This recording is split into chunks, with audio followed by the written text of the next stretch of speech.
16h16, c'est donc l'heure. On commence. Vous voulez bien vous asseoir, hein? On commence ou on attend 2 minutes encore? Oui. On y va? Alors bonjour à tous. Et je suis extrêmement heureux de vous retrouver dans ce 8e salon du trading, n'est-ce pas? En France, un tel salon qui existe depuis 8 ans, plus le salon d'analyse technique. Moi je dis chapeau l'artiste, chapeau André Malpel. Hein. Moi je ne suis pas du genre à failloter, mais moi je dis que dans un pays pareil, avoir un tel salon de la finance, du trading, des marchés financiers, c'est magnifique, c'est extraordinaire. Alors sachez, donc moi je me présente rapidement pour ceux qui ne me connaissent pas, Georges Castel, 51 ans, 7 mois et 5 jours aujourd'hui. Ben oui, ça c'est la culture trade. Précision, délicatesse et absolument persuasion, continuité dans l'action. Ancien trader, moi j'ai fait partie des premiers gars à travailler sur le Matif 86. Alors j'ai eu la chance d'être un élève de Marc Bertonèche, qui est un prof éminemment connu de finance à Harvard Business School aujourd'hui, que j'ai rencontré dans mes temps provinciaux dans le sud de la France. Et c'est vrai qu'il y a des rencontres comme ça absolument extraordinaires dans la vie.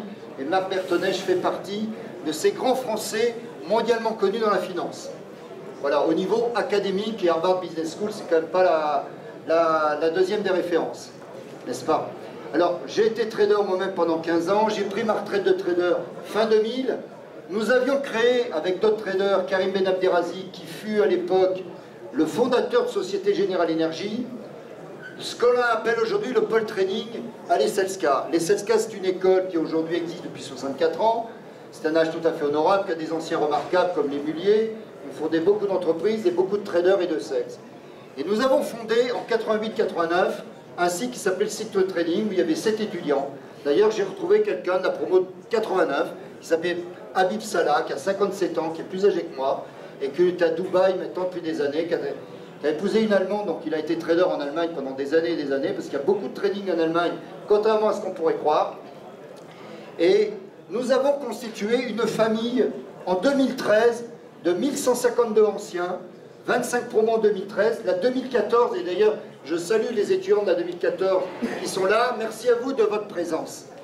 Donc, sachez que parmi ces anciens, il y a des gens remarquables. D'ailleurs, le deuxième là que vous avez vu, Tarek El-Mari, c'est quelqu'un de la promotion 2003, et j'en suis très content qu'il ait été deuxième au challenge des traders. Et croyez-moi qu'il y a du beau monde comme Rob Hoffman et Tammy Cabage et autres parmi ces championnats du trading. Sachez également, ben là je vois Bernard Proust de la 2006, il y a d'autres anciens. Sachez que vous avez eu un autre conférencier qui s'appelle Adrian Raymond, chez FXCM, qui est un étudiant de cette année, qui est un Américain, qui a fait la Toulouse School of Economics, et qui a fait donc ma formation dite Pole Trading. J'ai aussi des gens qui sont traders chez Goldman Sachs, je pense à notre ami David Pérez de la 98, qui est MD à New York, qui est le patron de toute la vol à New York chez Goldman Sachs. Alors, justement, nous les Frenchies, puisque le thème, vous savez que la plupart de mes conférences, c'est la thématique vérité et contre-vérité. Et Dieu sait s'il y a Michel Chabou, mais venez, promo 2012, n'est-ce pas, FXM, venez dans cette conférence, n'est-ce pas? Mais voilà, avec David Luo, n'est-ce pas? Alors, là, on va parler de choses sur les fameux traders indélicats, traders voyous, effectivement, qui ont défrayé la chronique ces dernières années. J'avais fait, il y a maintenant 2 ans et l'année dernière, j'ai fait tout un speech sur les options binaires et tout ça en l'espace d'1 heure, ce qui était quand même une quadrature du cercle. Là, en 1 heure, on va essayer de parler des fautifs. Oui, j'ose dire des fautifs. Parce que le syndrome Calimero, ça suffit. Ça suffit de dire, il y a des petits poussés, c'est pas leur faute, c'est pas bien, les vilaines banques, les enfoirés, les traders, les méchants, la théorie du complot, ces gens-là, c'est pas leur faute. Bien moi, ma thèse, et c'est pas que ma thèse parce qu'elle va être totalement argumentée, c'est dire que ces gens-là n'avaient pas à faire ce qu'ils ont fait. Point barre. C'est pas pour ça que les autres sont des gens bien. Je dirais que quelque part, je vais appeler ça le syndrome du coup de boule de Zidane en 2006. Souvenez-vous, à la finale de la Coupe du Monde. Eh bien, malheureusement, Zidane n'avait pas à faire ça. Même si pendant 1h30, on l'avait fait chier, on avait vu ses failles, et qu'effectivement, ils ont réussi à le faire craquer et à ce qu'il fasse une énorme boulette. Eh bien, j'ose dire que dans l'affaire de la baleine, d'ailleurs, la baleine, Bruno Xil, JP Morgan, avant-hier, pardon, il y a eu un arrêté de 920 millions de dollars d'amende supplémentaire pour JP Morgan. Et c'est normal. Vous savez, aujourd'hui, on est dans une époque où nous avons un président normal, où tout est normal. Et justement, nous, en tant que financiers, en tant que personnes épouvantables et abjectes, soi-disant qui ne suivent pas les règles, qui sont des gens qui font n'importe quoi, eh bien si, il faut suivre les règles. Nous devons être plus royalistes que le roi. Les règles, les règles, les règles, les fameuses rules. C'est ça ce qu'on appelle la logique anglo-saxonne. Et pourquoi d'ailleurs ça ne serait que la logique anglo-saxonne? C'est la logique des règles, de la gestion des risques, des règles. Quand on ne suit pas les règles, c'est ce qu'avait dit Jean Veil, le fils de Simone, l'avocat de la Générale. Monsieur Kerviel, vous êtes banquier. Le banquier doit protéger l'argent. Alors évidemment, quand on entend ça, quand Mélenchon entend ça, protéger l'argent, évidemment, les puissances de l'argent, le complot, X-Files. L'argent, c'est quoi? Ce sont les éléments de passif. Le capital et les dettes. Malheureusement, il n'y a pas que du capital, parce qu'il y a surtout des dettes. Ça se saurait que si on était dans un capitalisme de capital, le problème du capitalisme, c'est qu'il n'y a pas assez de capital. Et c'est pour ça qu'il y a tant de dettes. Eh oui. Et à gauche, c'est quoi? Ce sont les éléments d'actifs, circulants, immobilisés. Mais c'est quoi les éléments d'actifs?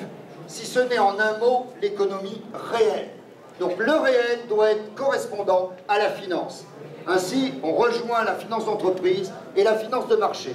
Et en réconciliant en quelques mots, cette égalité qu'il doit y avoir entre la finance et le réel. La finance n'existe que parce que le réel est là. Dès que le réel n'est pas là, un pas et en face vous avez 1 milliard ou 10 milliards, eh bien 1923 Allemagne, 10 milliards pour acheter un bretzel, et on a vu la suite, l'ultra-inflation.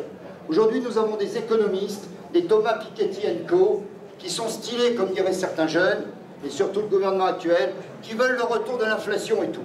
L'inflation c'est pas compliqué, c'est l'appauvrissement de tout le monde, des riches évidemment, mais aussi des pauvres et des moyens, et des tout petits. N'oubliez jamais que quand les pauvres s'appauvrissent, ils sont morts. Les riches arrivent quand même encore à survivre. Donc l'inflation, c'est l'enfer. Donc pour en revenir à ce cher Jean Veil qui avait défendu la Générale, vous êtes banquier, vous n'êtes pas là pour perdre 1 euro. Et encore moins 4 milliards 920 millions. C'est-à-dire 7 milliards et demi. Comment en est-on arrivé là? Dans l'affaire Jérôme Kerviel. Le 19 janvier 2008, c'est là où tout a été découvert. Il faut remettre quand même l'historique de ce garçon. Ce garçon vient d'un village à côté de Quimper. Son père était patron d'un Greta, vous savez, d'une formation continue. Sa mère était artisan coiffeur. Donc le gars, on va dire qu'il était très très loin des hedge funds de Londres, de la City, de New York, de Paris, de tout ce qu'on veut. Il fait sa fac à Rennes, ensuite à Nantes, fac d'éco-gestion. Ensuite, il fait le master, ce qu'on appelait avant DESS, à Lyon, de Carlin, de technique financière, obtenu en 2000 avec mention assez bien, fort bien. En janvier 2000, il est recruté à la Société Générale, au back-office. Fort bien. Donc c'est le gars, très bien, l'ascenseur social, il y va. Il est né en 77, le garçon. Bon, à 23 ans, il est au back-office.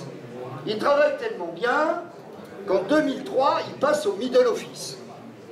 De middle office, c'est quoi? C'est ce qu'on appelle le contrôle de gestion des risques. C'est l'interface front office, back office. Fort bien. Il travaille tellement bien, il se fait tellement bien voir par tout le monde, qu'en janvier 2005, finalement il aura mis 5 ans, il est enfin prêt au trading Delta One. Alors qu'est-ce qu'on appelle le trading Delta One? Mais c'est ce qu'on vous apprend dans ce genre de salon.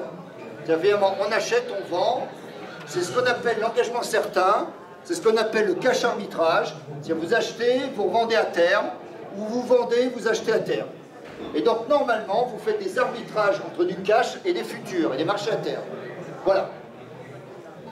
Ça, je dirais que c'est une activité pas très compliquée, mais qui a priori ne gagne pas beaucoup. Parce qu'effectivement, vous êtes en permanence arbitré, vous êtes en delta mode, comme on dit dans le jargon, avec de l'engagement ferme, pas d'options, que du cash et des futurs. Eh bien, il y a deux types de gens. Il y a des gens qui sont talentueux et qui arrivent à faire cracher beaucoup. Si déjà vous dépassez 10 millions d'euros de résultats, normalement, en faisant une activité de Delta One telle qu'il avait par rapport à ses limites, qui étaient 125 millions, eh bien, je veux dire que vous êtes très bon. Lui, la première année officiellement, 2005-2006, il a fait 16 millions. Et 2006-2007, en résultat officiel, il a fait 55 millions. Donc Jérôme Kerviel est un très bon trader. En revanche, ce qui peut lui être reproché, c'est que c'est quelqu'un d'absolument pas politique et qui n'a aucune intelligence humaine, j'ose le dire, et qui n'a pas compris la situation. Il s'imaginait qu'en arrivant en 2005 au training Delta One, que les autres allaient l'embrasser sur la bouche. Les autres qui ont fait Polytechnique ou Centrale, qui en ont bien chié, qui ont bien ramé, parce que quelque part, aux yeux de tous ces gens-là, il était là par infraction. Surtout en venant du back-office, puis ensuite au middle. C'est-à-dire que quelque part, la démagogie, comme on a pu entendre M. Bouton, ancien président de Générale, auprès de M. El Kabbach, disant « Mais vous voyez bien qu'il y a l'ascenseur social à la Société Générale. C'est le principe de la Libye. » Un peu comme Nick Leeson dans le temps avec la Bearings. On dit « Mais vous voyez, on a bien des gens qui viennent de Watford. Watford, c'est l'équivalent du 9-3. Hein.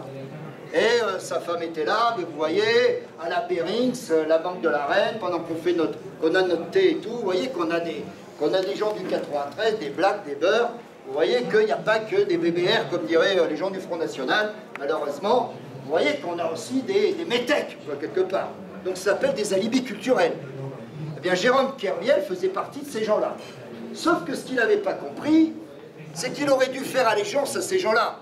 C'est-à-dire que plutôt que d'être dans un esprit autiste, c'est-à-dire être bon sans avoir une capacité de liant avec les autres, les comprendre, être copain avec eux, faire semblant d'être pris pour un con, parce que toute la journée, parce que moi je sais très bien qu'en 94 j'y étais aussi, et moi j'ai vu des centraliens se faire humilier, connard, t'as loupé l'oral en 78, sous-entendu de l'X. Parce qu'un centralien Paris qui a été pris à l'X, ça n'existe pas. Parce qu'en général, à l'X c'est plus prestigieux, ils sont payés. En général, les centraliens Paris, c'est ceux qui ont loupé l'X. Et on va voir avec Bruno Exil, la baleine centralien, et Fabrice Touré, centralien exactement. Et là, on va voir les raisons profondes de la fameuse French Touch, justement, des traders voyous, parce qu'il faut appeler un chat un chat. Plutôt que de dire voyou, moi je préfère dire délinquant. Parce que quelque part, ça relève du droit pénal financier. Et là, je vous dirai mes conclusions, mais évidemment, au moment de la conclusion. Donc, pour en revenir à Jérôme Kerviel. Jérôme Kerviel, c'était un gars très très bon. Et d'ailleurs, pour preuve, son N+1 direct.